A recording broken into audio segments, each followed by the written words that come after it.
Bhagavate Vasudevaya. Om Namo Bhagavate Vasudevaya. Om Namo Bhagavate Vasudevaya.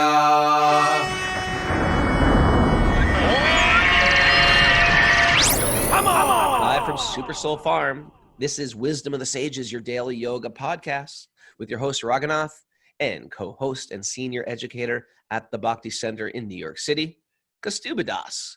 Welcome to the show and welcome to Sleepin' Saturday and Question Saturday. Every Saturday we wake up at 8 o'clock. That's sleeping in from our usual 5 a.m. show, and we sleep in not because we need it. We do it for the Californians. That's why we do it. And I don't see Daniel Kurdula Damodar Swarup on the show. He's going to get severely chastised if I find him. And we're here with our, Mara Simons-Jones is here. She's not actually even here anymore, but she's our executive producer. If you want to get on Zoom, because it's such a crazy little tight-knit family of sweet spiritual addicts, you can join our Zoom class by writing her wisdomofthesages108@gmail.com. And you can also send your questions in for next Saturday's question day. I've got my wife here, Bridge. She's my executive producer today too. And Tom Essig's in there doing something. And Tom made a special request, Kaustubha, to say prayer for all the people in recovery, going through recovery, that with all the unknown, which is right around the corner. The unknown is right around the corner. It's always been around the corner, but now it seems more evident. There's more unknown. Say a little prayer for those people in recovery, because I heard that alcohol sales have been like skyrocketing. Alcohol sales, gun sales. It's not a dangerous combination right there. Toilet paper sales. It was a good time to invest in alcohol and guns and toilet paper and Charmin. I could have been the Charmin king. Anyway, we're going to say prayer for those people. And we have a bunch of questions, so we're going to perhaps dive right in. Do you want to say anything? I want to say that tomorrow we have Genevieve as our special guest. We'll be interviewing Genevieve Harrison. Yeah. Not to be missed. Exceptional, not only exceptional musician, but exceptional bhakti yogini. She's exceptional. She's someone to hear from. We love her music. I find myself walking around singing her song. You know how you sometimes just walk around singing? Do you do that too? I just walk around sometimes and I start singing things. And I find like her songs I sing often just like blurting out of my mouth. And we're excited to have her on the show and hear her talk about her and what she's up to. And we're going to Sunday, by the way, if you don't know, Sleepin' Sunday is guest day. We've made that the guest day. And so we're excited about that every Sunday. And another thing to mention is that if you want to go deeper into these studies of bhakti yoga, that you can join our Patreon group at patreon.com/wisdom of the sages. Patreon. Yeah, I tell you this, patreon.com/wisdom of the sages. It serves two purposes. One, we have an incredible, what would you call it? Sort of like a network of communicating. You know what's out of control right now on the patreon.com group? Yeah. On the message board is the cooking. Everybody's out of control listing recipes. I can't even go on that cooking thread because I get so hungry that I'm like, I gotta start cooking things. Potatoes garunga. They need potatoes garunga. People need good recipes, and people can share their stuff there. There's a music one. There's a kirtan one. Or there's a cooking one. There's the question and answer one. There's the general one. And we have to, I think we got to start an Ayurveda one. People are asking for that. I'm sorry, I've neglected that. Yeah. So, we're really excited. Good community there. And then also classes and readings and your Sweet Baby Krishna storytellings all the time. I'm really happy to give those Sweet Baby Krishna readings because sometimes you get so caught up in the philosophy that the sweetness of just hearing Krishna stories, it's so uplifting. You know, I like philosophy. I don't think I'd be here without philosophy. Matter of fact, I was attracted more into philosophy and lifestyle, but it was for me at least, the fantastic Krishna stories. That was like sort of like the last thing that attracted me. But then when I got into it, I dove into it deep. Now it's my favorite thing. All right. You know? So anyway, we do those Sweet Baby Krishna classes pretty much every other evening, Eastern time. And if you missed any of the past ones, you can go back and listen as well.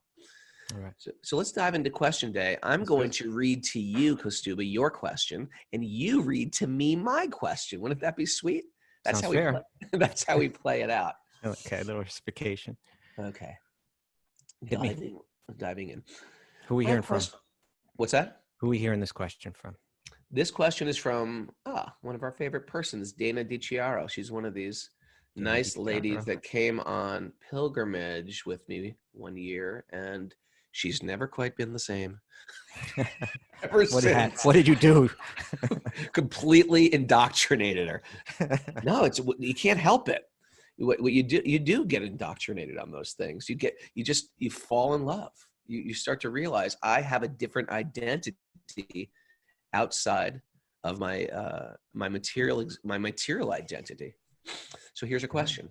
My question has to do with self-love and acceptance. Okay.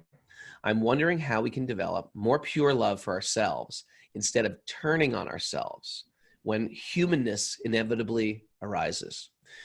I try to unhook this small ego mind and connect with the bigger Krishna conscious energy in my heart. But the ego barriers of self-judgment, unrealistic expectations, not feeling good enough, create a challenge to fully trust and surrender into the divine love and safe shelter of God. Great question. I think that there's a deep childlike fear that if these impurities arise and are present, that Krishna won't actually love me and accept me or would leave. So while striving and achieving is important, I think sometimes that is a pitfall. I've been thinking that surrendering and letting go feels to be actually more what I need to understand and apply. So how can we grow towards better versions of ourselves without internally attacking the human edges that will always be there to one capacity or another? How do we authentically surrender all our parts to Krishna and trust that there will be an ultimate holding of love and acceptance despite impurities and imperfections? Good questions. Wow. Yeah, very good question. Okay. And that's why you're doing it. Okay. You're doing it. Thank you, Dana. So, I'm going to say something that may not be popular. It gets me in trouble sometimes when I say Uh-oh. It may not be popular. Yeah, no, because I think it's a great question. I think it's a very important question. It's an extremely relevant question, I think, because I think a lot of people feel just like this. I hear a lot of this kind of, questions and people expressing these kind of feelings. And but Dana opened up with speaking about self-love and acceptance, and I think acceptance I'm cool with. It's not that, but I'm always a little hesitant to even use the term self-love. Not that I think I understand the concept, but I just on the level of semantics, because I like to keep these things categorized well in my head. And I like to think of love as something that one person feels for another.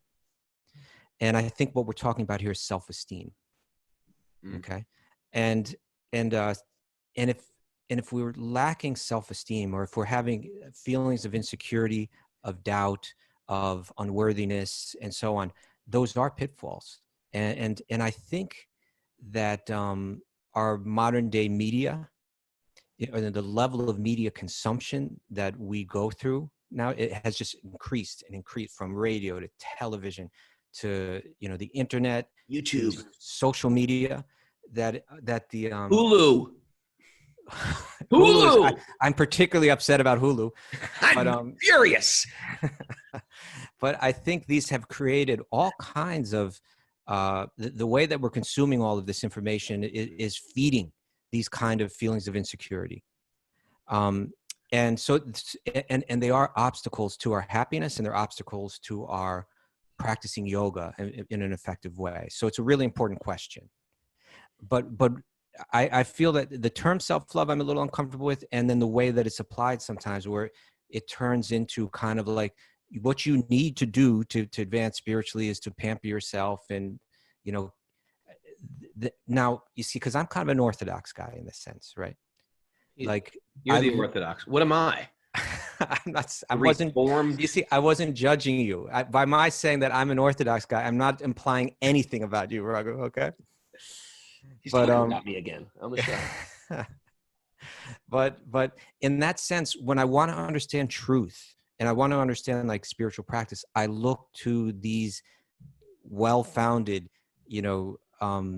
ancient spiritual texts. And when I read those texts, I don't feel them telling me like, you need to love yourself more or something like that. They don't really go there. But what they do talk about, and this is real important, like if you read the Yoga Sutras, there's this term, it talks about the modifications of the mind, that the mind is always moving, and the mind is moving in 5 different ways. And these are called the vrittis, the different movements in the mind. And one of those vrittis is viparya, or error, like misunderstanding something. And the commentators on these books will say that it can be corrected. That error what I'm proposing is that when I think I'm not worthy, I'm not this, I'm not that, and we get into this kind of, it's a pattern in the mind, it's a cycle of negative thought, right? That leads to depression, that leads to all kinds of insecurities, depression, self-loathing, and also that can lead to us kind of becoming like, what's the word I'm looking for? Like immobilized in a sense, like paralyzed, ineffective, immobilized. And for spiritual practice, it also can kill that too, if we get lost in that kind of negative thought patterns. So I'm going to define that as negative thought patterns in the mind. They have no basis in reality, actually. It's fascinating to me. And I mean, in a sad way, but like you take something like anorexia nervosa, which, you have a person that's like healthy and attractive and, at a proper weight, but the mind is telling them something different, and that's an intense example of that, but I think many people are struggling with what Dana's saying. And so, but that error in the mind, that I'm unworthy, I'm this, I'm that, and that pattern, it can be broken. And it's saying, viparya is considering something to be what it's not. And it's a state of mind that can be corrected by true knowledge of the actual nature of the thing in question. What am I actually? I am pure spirit. I am aham brahmasmi. By nature, I am totally worthy. By nature, I am blissful. And that just needs to be uncovered. And Dana, in a really clear way, she was saying, I want to get down to the heart. I want to get down to my true nature, but these patterns are blocking the way. And so I'm going to suggest 4 things that can deal with it. But first, let me say this, that what the Yoga Sutras say about viparya, and actually all the moving states of the mind, is that they can be stilled or they can be corrected through abhyasa and vairagya, through practice and detachment. Bhagavad Gita is going to use the same 2 terms in a similar way, right? Through practice and detachment. So detachment means, number 1, here's the first one. You ready, Raghu? Number 1, decrease the media consumption, right? That can be like super important. That's detachment. I'm attached to flipping this thing on and watching it or hearing these things. And these things are going to make it more, they're going to reinforce those negative patterns. I think before people lived in this crazy age, they probably had less problems with this, but now it's like things are just like super hyper, We're seeing the highlight reel of everybody else's life. We're not seeing like the reality Facebook. Remember reality Facebook? We're like, who would post a picture of me? Here's one of me binge eating last night and then vomiting and then hating myself. There's a picture of me. We don't see that. Or here's me watching reality. Here's me watching television all night, or here's me all night long. Yeah. So for the vairagya, detach oneself from too much media consumption, decrease media consumption, number 1. Okay. Now let's talk about the abhyasa. That was the vairagya. Now the abhyasa, or the practice. Number 2, increase the hearing, right? Increase the hearing of these sacred texts, because that is like directly counteracting the negative thought patterns with truth, right? With truth. And so it's if you keep telling your mind anything, it starts to take that shape. And so we're indulging in the media consumption, and it's shaping the mind, reinforcing. Okay, let's remove that. Let's decrease that. Let's increase the truth, the truth cycles in the mind through regularly reading, regularly hearing from Bhagavad Gita, from Srimad Bhagavatam, and other important texts. Okay. Number 3, increase the chanting, right? Meditating on mantra is, if your mind is stuck in a negative thought pattern, you can break it right now by meditating on mantra. It's just like, it's like flipping a switch. And some of us are such dented cans, Kostuba. It's I'm like sorry? some of us are such dented cans. I know. That we like need this, not like in the morning and in the evening. It's like 24/7. We need a team of psychiatrists walking around with us, flown in from Vienna, just to keep us sane. Maybe taking some notes on us too. The research, but that mantra, the idea is, I have this negative material pattern going on. Just take a direct shot, of pure spiritual energy through mantra. And I love that in the Street Baby Krishna readings that you're doing on Patreon, that you start with some like of these stotras or different things like that. If you memorize those things, that's like pure antidote to the negative thought patterns. Okay. And then lastly, seek out good people, right? Good association, friends who understand your practice, who understand what you're all about, and they're going to value you on a spiritual level. Not exactly like they're handling you with kid gloves all the time, but that they relate to you on a spiritual level. And that'll help you just feel kind of comfortable and confident, if you're around those kind of people. Not just people who just say, commiserate in your sadness. Yeah. A good friend, Kostuba will call me out. Raghu, I'd call him out, but he doesn't do anything wrong. Come on. So those are my 4. Decrease media consumption. That's the vairagya. Now for the abhyasa, the practice, increase hearing the sacred texts and reflecting on them, increase the chanting on the mantras and the stotras and all that, and seek out good association that understands your spiritual life and can relate to you on a spiritual level. And Dana, I hope that's helpful. I thank you so much for the Great. honest question and the clarity with which you communicated it with. Yeah, just great. Okay. Great answer. Raghu, we got a question for you. Sure. Why don't you read it to me? Okay. We'll make it seem very organic. This is coming from Zach. And this is a tough question, because neither of us are like psychiatrists or psychologists or anything like that. But I didn't tell you about my secret PhD. I don't know about that. I got that when I learned the secret pranayam. Okay. Well, here it goes. I have no problem accepting that I'm not the body. But how do I consolidate that with being a recovering addict and someone who suffers from mental health problems, PTSD and depression mainly? Okay, that's not an easy question. Great Should question. I reread it? You good? You got it? I'll read it again. I reread it. I read it a few times already. Okay. Thanks, Zach.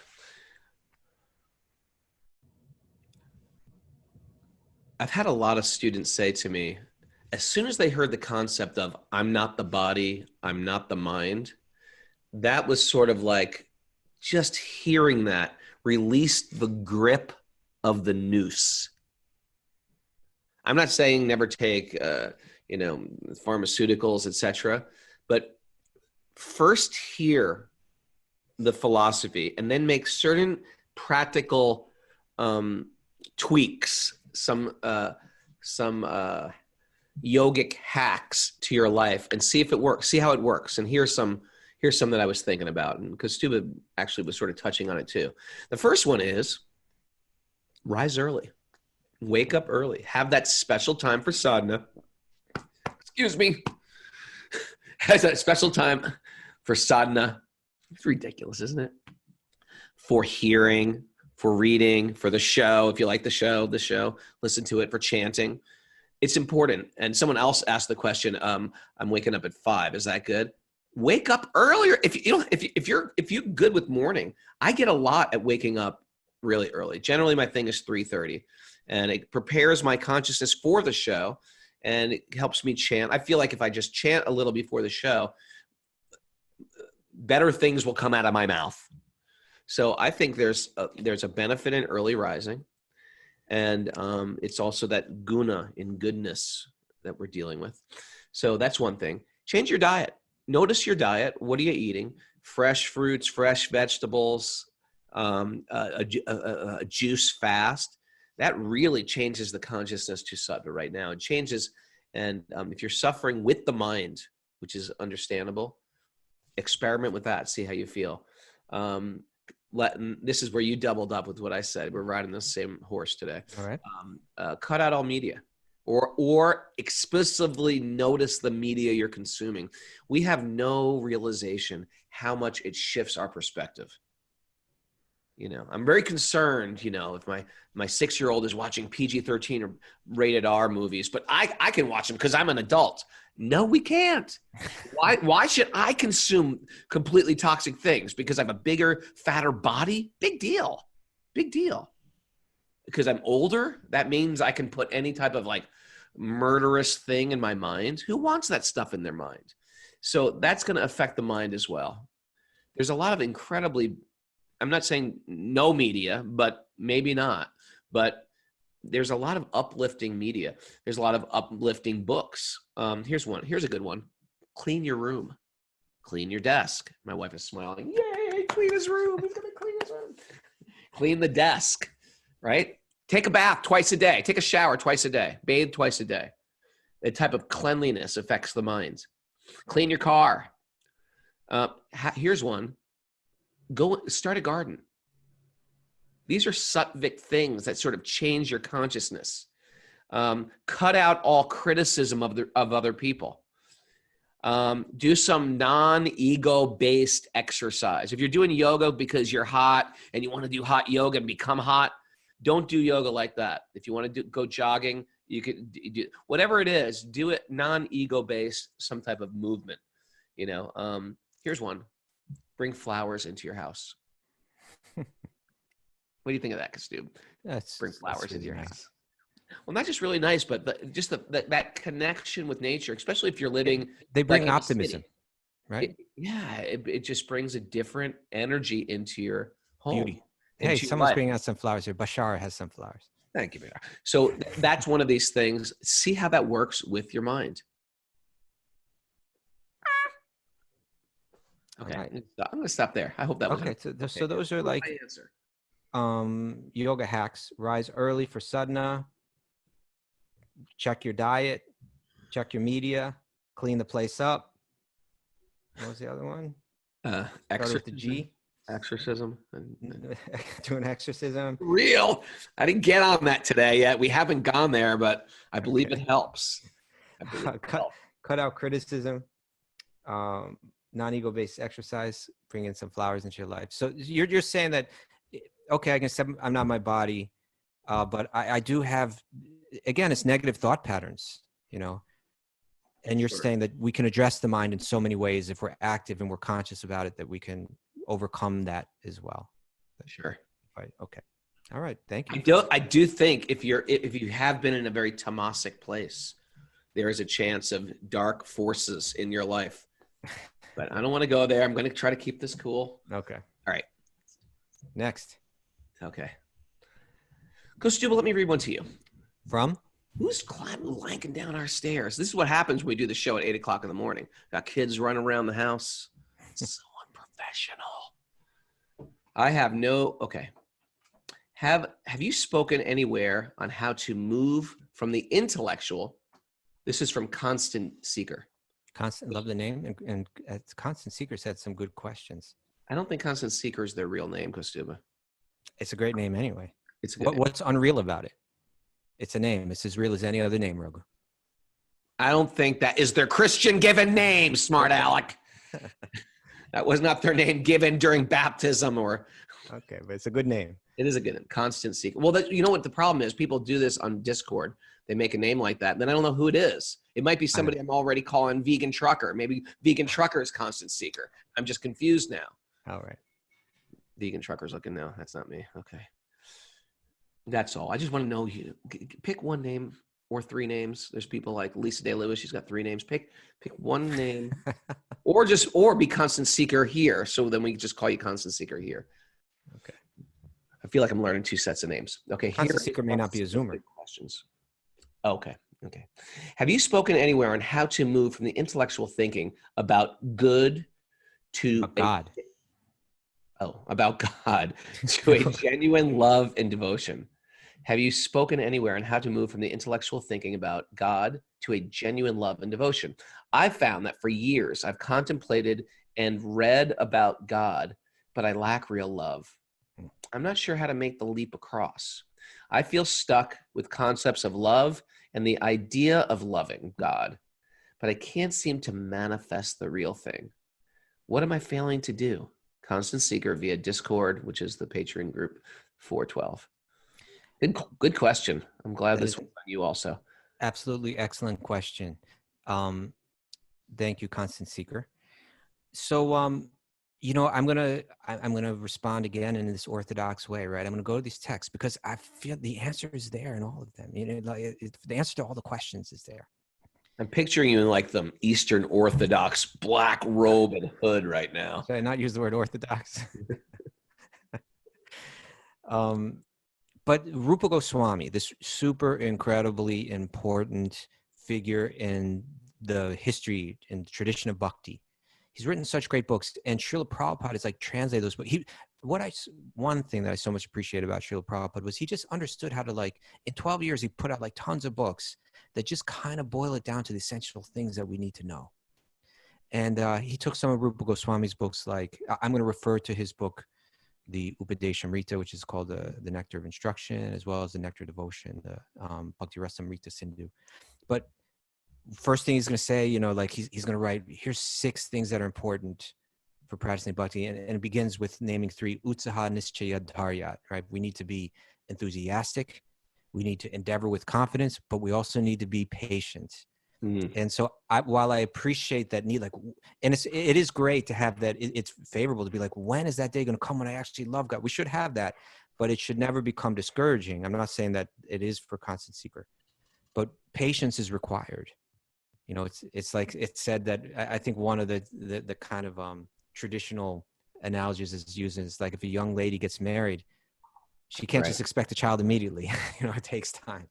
And so it requires patience, but I want to focus in more tightly now.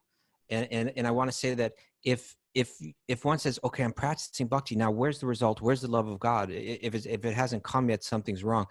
I'm going to suggest there's another place where you focus, because that's the goal. Prema, right? Pure love of God is the goal. That one would experience deep, intense love for God, and through God feel love for every living being. That's the goal of the bhakti practice. But there are stages on the way to that goal. And if we can hit some of these middle stages and get fixed in those middle stages, we're on a really good, strong path. And so in the Bhakti Rasamrita Sindhu, it's going to lay out these 9 stages, from faith, shraddha, to sadhu sangha, association with spiritual people. And then there's a stage called bhajana kriya. And that means that I'm following the sadhanas and following the lifestyle. I'm rejecting the things that are unfavorable for my practice. I'm accepting the things that are favorable. I'm being trained in it well. And then that leads to 2 stages. And it's these 2 stages that I think are like really important. Anartha nivritti.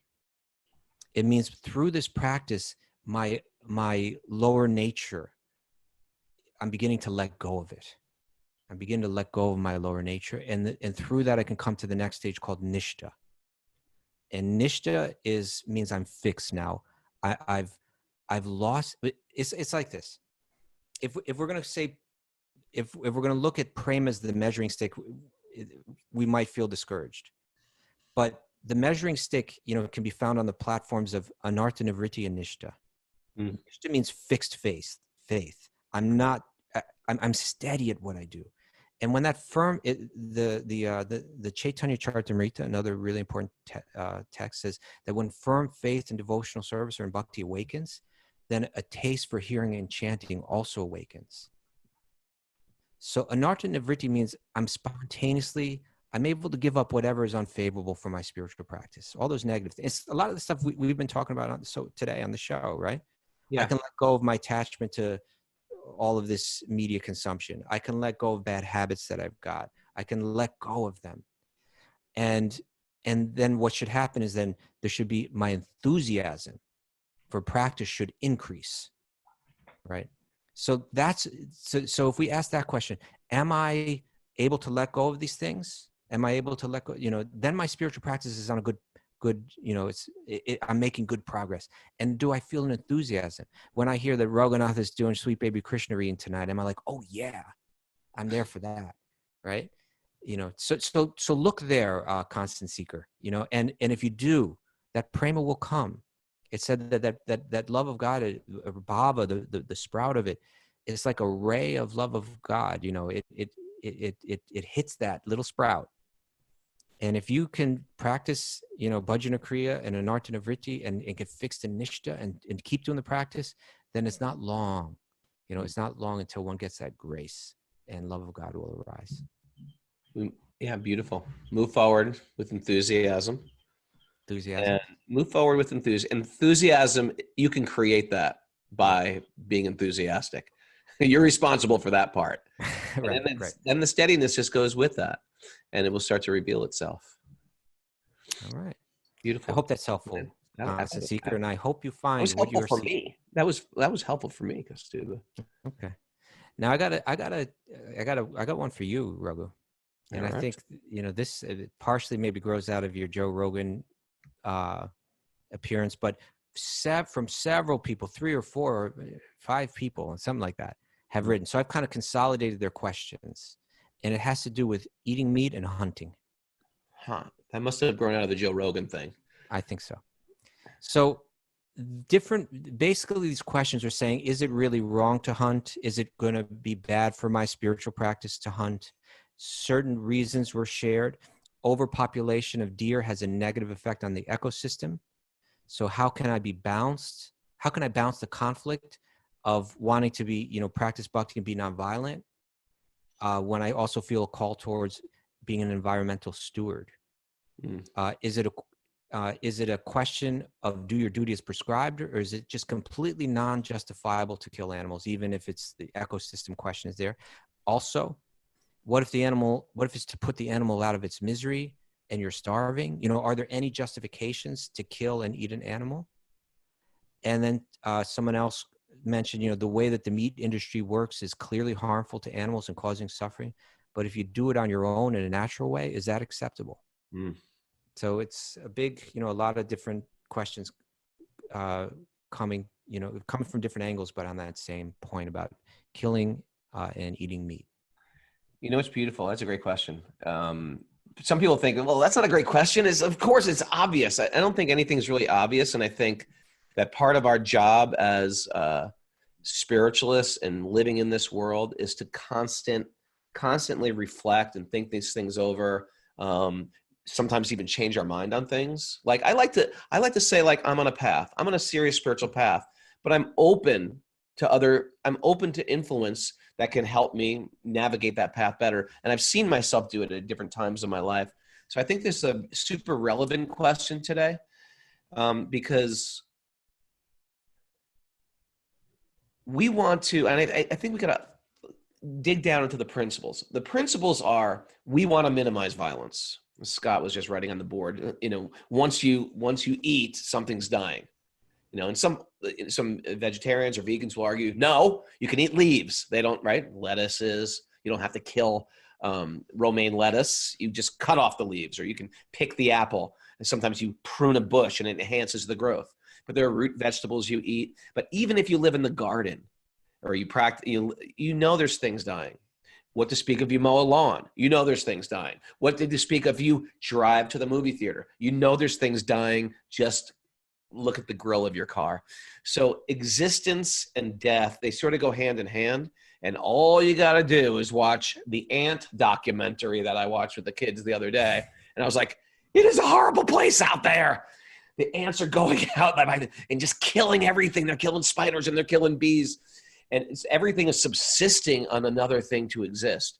So we have an instinct for everything. We have a sex instinct, an eating instinct, a violence instinct, so to speak.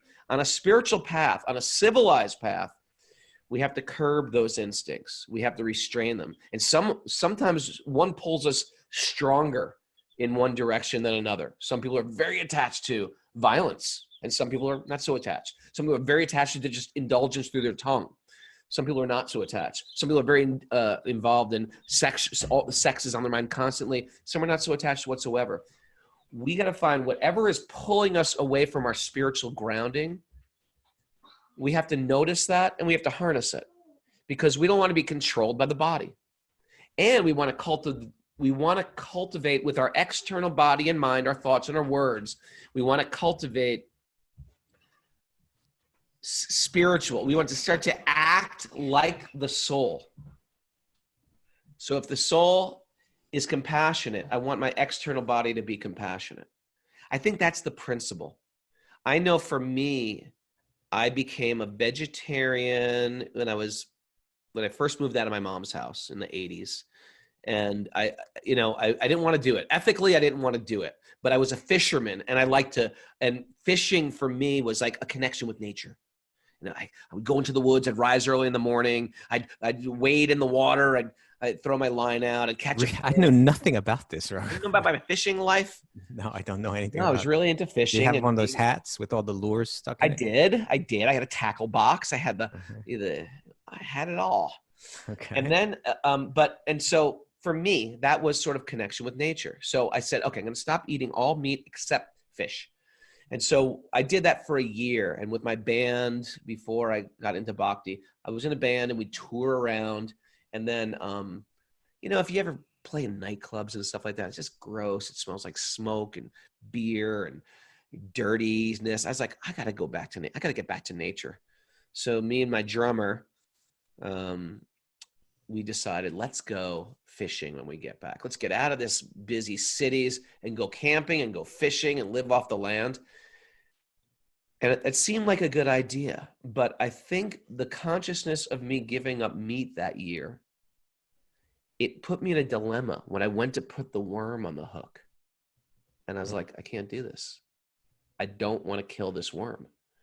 And I did it. And it was like, why am I doing this? And then I threw the worm in the water and I caught a fish. And I was like, I caught a fish. And then I started catching. It changed your perspective somehow. It changed so I think it's important, even if we're saying, you know what, there's an overstock of deer, and there is. We've killed where I live right now, there used to be, bobcat were thriving, and so were panthers, and so were wolves, and we've killed them all off. And so we've made an unbalance. But for me, so I think it's safe for me in my spiritual path. I'm not going to be the writer of that, even though it might be important, because there's a big deer problem. There's an overpopulation of deer. They walk in the road. They get hit by cars. They kill motorcyclists. They kill families, and we're running into them. And they have no predators. It's a problem. So, but I'm going to be very careful if I'm going to be the one to even the playing field. I have my own spiritual life. I'm not saying that at times, probably in ancient times, there were people. There's another thing, Kostuba. We're dealing with very out of all the yoga information from the Vedas, there are things that deal with running governments, punishing criminals, creating cities, establishing a varnashram, or there's a pragmatism to it all. Right? Social orders to life. I'm not saying that doesn't exist, but we're talking about the Bhagavatam. And what we are training ourselves in, and thus training the students in, is how to be really connected with spirit. So I'm not saying there's not any situation where something like that has to happen, but for me, it's on the far back burner. And I'm gonna and one of our biggest deficits is just sensitivity, compassion. And I feel like the process of just saying, you know what, I'm not going to eat it. I'm not going to kill it. There, in a consciousness, that's important. And what's going to happen is if people said, you know what, we're not going to go to slaughterhouses any longer.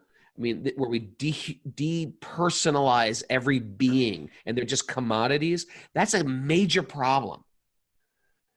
If they were all shut and people said, you know, we're going to hunt our own food, that would be a whole different world we lived in. I still wouldn't necessarily do it, but I'm saying it would be a whole different world. Agreed. And I think with the way Native Americans hunted, there was a consciousness behind even the way they hunted. But that being said, it's been really useful for me not to do it. I think to the degree that we live more in connection with nature, I think we probably pull away from some of the stuff vegans indulge in, like petroleum-based pleathers and, you know, things that are harmful to the environment, the way we build our houses, carpets, etc., fabricated, you know, wood using toxic chemicals. So I think it's not just like we stop meat and then we're perfect. It's not true. We're not like integrated with nature yet. And I think this is coming on the horizon. Okay. So sorry if that was long-winded. No, I mean, it was all. I got a lot of wind. But first thing, slaughterhouses are just absolutely terrible, and they're creating horrible reactions for all of us. What to speak of the animals? Yeah, it's like Auschwitz. It's like Auschwitz for other sentient beings. And you're saying that you can understand that killing animals can be done in a much different way, in a much different state of consciousness, but still, even so, you wouldn't want to do it because it's, in a sense, it's counteracting the compassion that you're trying to cultivate in your heart as part of your bhakti practice. Is that right? Okay, I have to write down the notes, so you know. It's good. I want to make sure I got it right. Appreciate it. Thank you for that. Thank you very much. The message board here on Zoom is out of control today. We've got a lot of people. We got like 140 people on Zoom today. I saw even more at some point. Yeah. Some people are like, I've had enough of this. I'm out of here. I'm going hunting. Anyway, thanks for that question. Kostuba, can I ask you a question? Yes. Who is asking? Who is asking? Where are we now? Let's see. I sort of mixed. Oh. I'm very interested in the different names of Krishna. Good morning. I have one question. This is from Chris Czar. No. Oh, no, that's not the question you're supposed to read me right now. Oh, I'm sorry. Jackson's. Jackson O. We're on Jackson O. Jackson's here today too, live. I can't thank you guys enough for spreading this knowledge. It helped me in unfathomable ways. Thank you for that. It's good to hear that. I have a question about psychedelics and spirituality. In a lot of ways, psilocybin, is that how you pronounce it? Psilocybin? Psilocybin? Mushrooms guided me towards spiritual path. In fact, the first time I ever really understood the truth and power behind Krishna's name, I was on those, I'm just going to call it magic mushrooms. I was wondering how psychedelics might tie into spirituality and your general opinion on the matter. Jackson O via email. Thank you, Jackson. And this is not a question for Raghu, the straight edge acharya. But Kastuba, he's done them all. The Orthodox guy did them all. When I was a kid, I did Everyone them all. doesn't believe you. Look at everybody's faces. They're like, no way, he didn't. Did them all. He was an altar boy. Cut to Kastuba at 15 years old on a skateboard, riding down St. Mark's Place with a head full of LSD and a beer in his hand. You did LSD at 15? Yeah, that's when I did it, when I was 15, 16. By the time I was 17, I started getting out of it. And that will have something to do with my answer. So, you know, I get it. You know, I get what you're saying, that, you know, like, and you know, particularly back in the 60s, you know, there was professors and, you know, all kinds of voices that were speaking about how psychedelic drugs can open our mind to other perspectives. And if we want to go deep into spirituality, we actually have to open our mind to other perspectives. And most people walk around the world never opening up their minds to big, broad other perspectives. Yeah, they're locked in. You get locked in, and again, into these patterns of thought, and then you could take a hit of acid or do something, and suddenly you're thinking in ways that you never. Now, I wasn't doing drugs to expand my consciousness. I was just doing them like recreationally, I guess you call it. You know, like for adventure, right? None of my friends were doing it to expand it. We were all doing it for adventure. Right? They weren't doing it to expand consciousness, huh? Okay. No. Just checking. But still, I remember those experiences of seeing things like 1 minute, you're thinking like, I am so insignificant. I'm tiny. I can't even conceive of how tiny I am, Wow. which is something that the Bhagavatam, if you read, it actually gives you that perspective. It has whole chapters just to help you think that way. Right. Like if you read the chapter, and we'll get to it in the second canto, the calculation of time from the atom, it makes you think like, my God, my lifetime is incredibly insignificant. The whole thing. To me, Gives you it's new like perspectives on reality. but it's just a new perspective, and it makes me think. And that perspective is helpful for getting the whole thing straight. Sure. And you do mushrooms, you do acid or something like that, and you start to think of it. And then the next minute. But the thing is, and this is the part of the point that I want to get to, is that when you're doing it, this is my experience, is that when you're doing it with artificially, then the realization you get is kind of hit or miss. It may be truth or it may not be. It's definitely got you thinking in new ways, but whether those new ways are truth or not is a whole nother question. It's kind of like hit or miss if you're actually connecting with truth, because 1 minute I'm thinking I'm totally insignificant, I'm not, and the next minute I'm thinking like I am everything. It's like nothing else exists but me. It just kind of like bad trips. People have bad trips and they like totally lose it. Well, now that's the other thing, bad trips, but not even necessarily bad trips. But this is the point that I wanted to get to, that the kind of consciousness expansion or different or like drastic changes in perspective that can come through psychedelic drugs also come through the sacred yoga texts, but they come in a natural way. And my guess is at the rate that you're meant to digest them. Whereas if you do it artificially, it can play with you psychologically and bring in a lot of inauspiciousness into your life. And so that's what's like, if we read, again, going back to Rupa Goswami, Bhakti Rasamrita Sindhu, he'll describe that pure devotional service or bhakti, it has 6 characteristics. And one of them is that shubhada, that it brings auspiciousness into one's life. And in my experience with psychedelic drugs, because again, like I was a kid, I was growing up like in Greenwich Village and the East Village and all that, and being around all this kind of stuff, even from a young age. And even as like a 16-year-old, I could recognize that there's a lot of inauspiciousness that comes into people's lives through these psychedelic drugs. For instance, anxiety, depression, paranoia, cynicism. I could see that the people that did a lot of acid, my perspective, I don't, people may have other opinions, but in my opinion, I could see they become very cynical. So bhakti is like a shubhada. It brings out the good qualities in us, and it brings a deep sense of happiness. And my experience with psychedelic drugs is it doesn't bring out good qualities in one. And it can often lead to the opposite of happiness. It can lead to anxiety and depression and paranoia and cynicism. So we need to expand our perspectives. But and I'm not denying that psychedelic drugs do that, and they even do it very like quickly. But I don't know if we can digest it that quickly, and I don't know if it's based on truth. Where I end up going. So my personal advice would always be to do it the natural way, and do it the way that it's been handed down by the great teachers of this. There's a whole lineage that goes way, way, way back of people, progressing in spiritual life through contemplating wisdom, through serving, through meditation, and sort of, and there's that rich tradition. It's all right there. We can dive right into it. And in my opinion, it's like, it's wholesome and it's safe and it's powerful and it's effective and it's real. It's not artificial. I had a friend who took LSD and jumped in front of a train and died.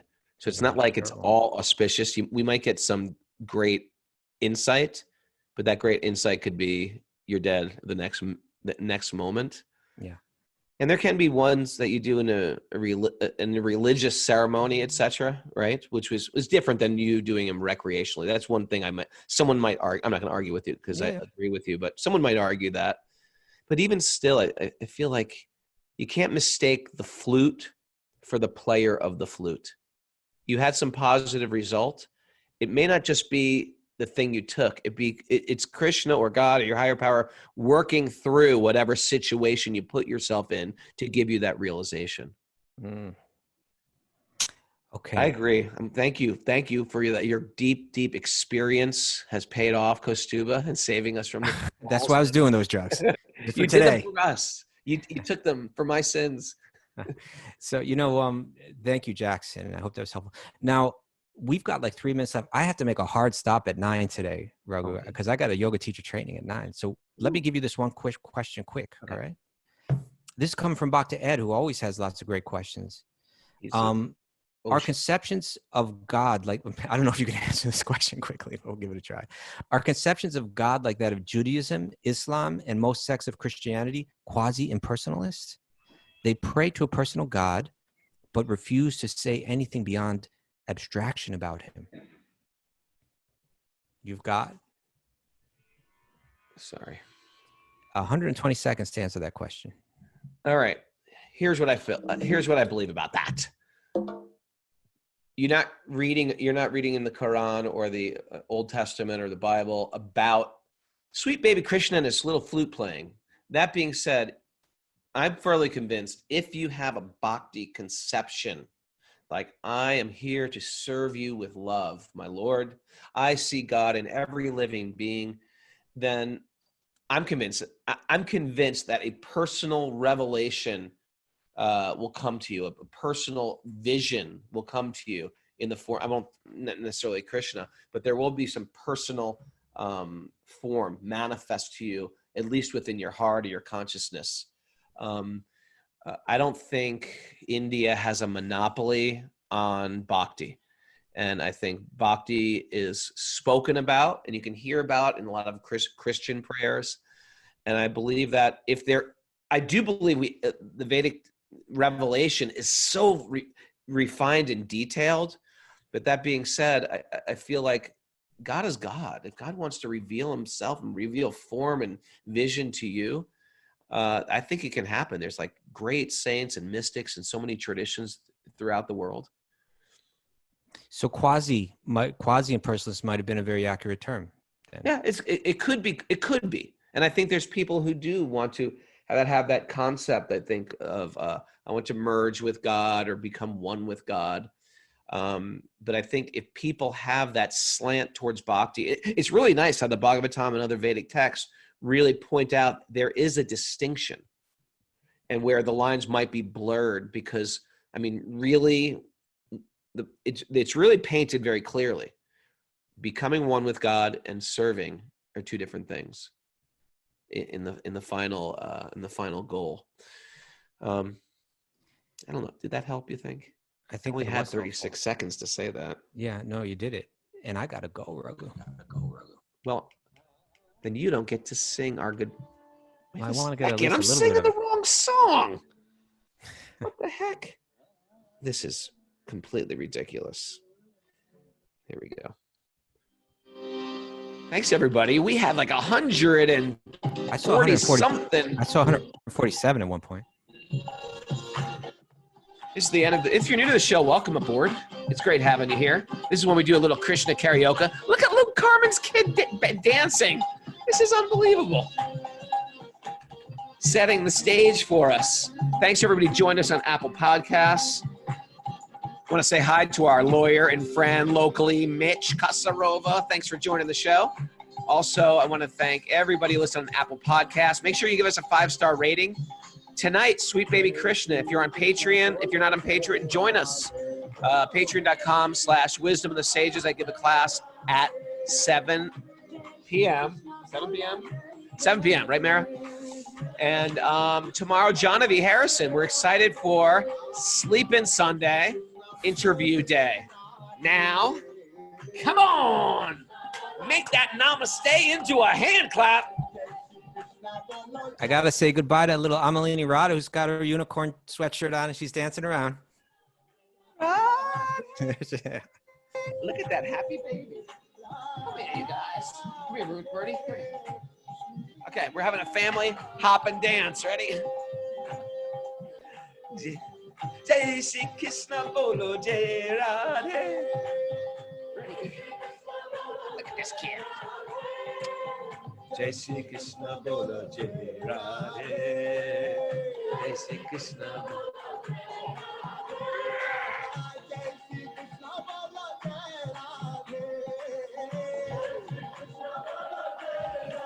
Wave to the stuba. Bye bye, everybody. Love to the Zoomers. Love to the others. Shri Krishna. Look at that little baby dancing. Now you gotta fake like you're singing. Ready?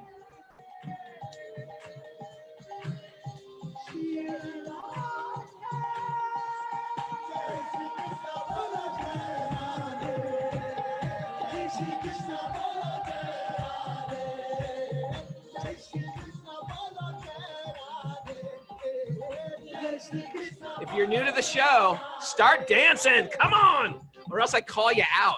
Look, there's a cat. Akiko's cat is dancing. Ready? Here we go. Here's our lip sync.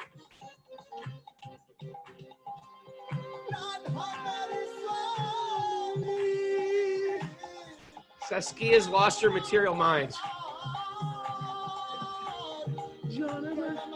So is Lolita.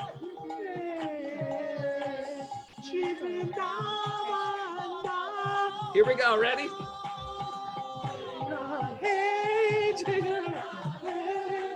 Jai Shri Krishna Bolo Jai.